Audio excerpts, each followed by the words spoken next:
All right, everyone. So my case centers around the hospitality industry, specifically a hotel accommodation, concerning the AKA Central Park property and QuinnPR, which is located in New York City. I did not happen to include the person that I interviewed inside of this presentation, but it is the senior vice president of QuinnPR. Her name is Cassandra Small. Super cool conversation I got to have with her, and Dr. Madison was able to sit in on that one. So without further ado, let's see what's going on. So who is AKA Central Park? They're located off Fifth Avenue in New York City, and they provide a home away from home in the heart of Manhattan. And so they typically do extended stay. So if you were to be there longer than 7 nights, that's really what they focus on. So really and truly like traveling executives that kind of want like a house feel instead of a hotel feel. That is what AKA Central Park kind of caters to.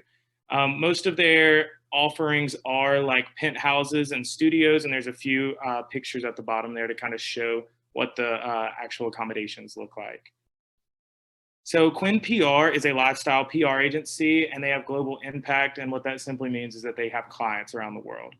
They develop creative strategies that build relationships and tell the stories of their clients, and they grow business of lifestyle brands around the world. So when you hear lifestyle, that doesn't necessarily just mean like the hospitality industry. That could also mean like wellness brands, beauty brands, nutrition brands, things like that.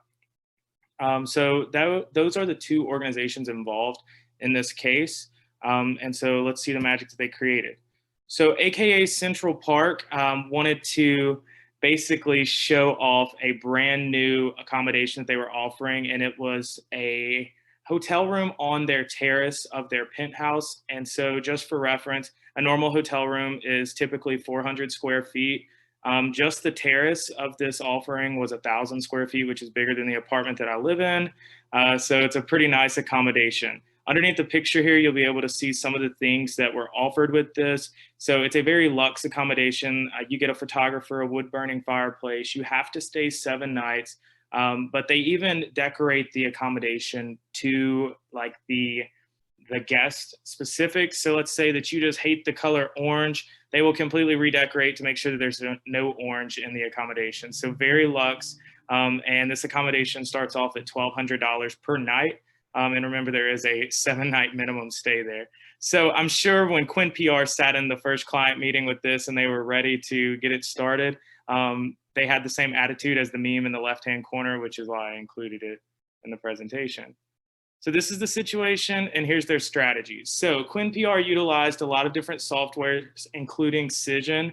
So Cision is something that I was exposed to during my internship, and essentially it is a database that has any and every contact you can think of for media representatives. So if you need somebody that writes in Travel and Leisure or Architectural Digest that specifically talks about this, you can go in there, type that in, it'll bring up their email and their contact information automatically.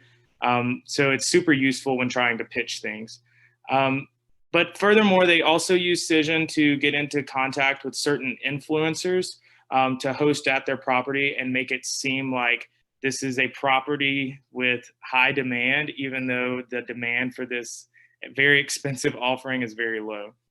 So that was one of their tactics. Another strategy they used was building those mutually beneficial relationships, as we know. So they connected basically AKA to every single media contact they had.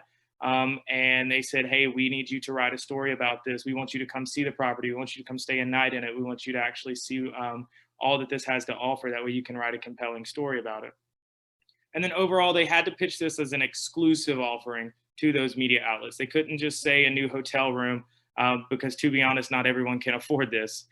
So you had to pitch it as luxe and as exclusive and as something that not everyone is going to get to experience.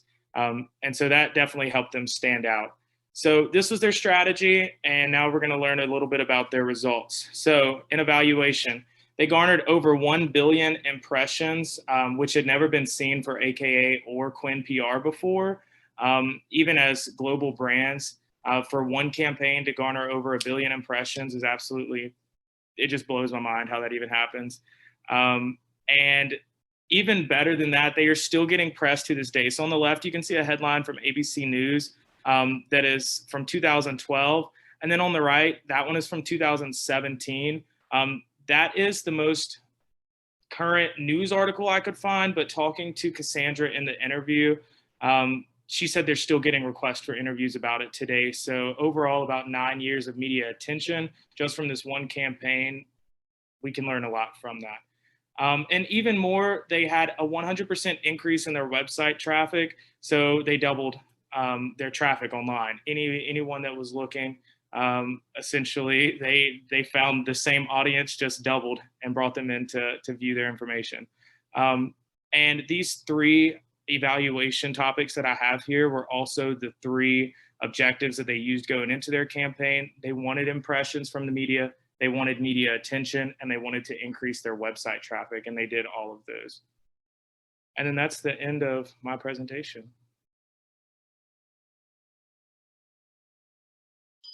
Right when the thing goes off. Excellent. Elijah, I have a quick question.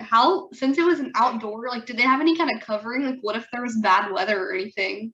So if there was bad weather, they moved the accommodation inside to the penthouse, but they basically didn't take chances with it. So they didn't say like, hey, make a reservation, and the day before they're going to let you know if it rains. No, when you went to go make your reservation, if there was like a forecast of rain like a week up to it, they automatically moved your accommodation inside, and they redesigned the entire penthouse to your standards as well.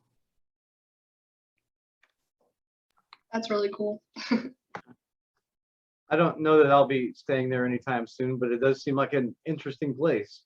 Yeah, you know, if I ever hit the lottery, maybe, but yeah. I was gonna say, I don't have the budget for that, but it seems cool. No, exactly.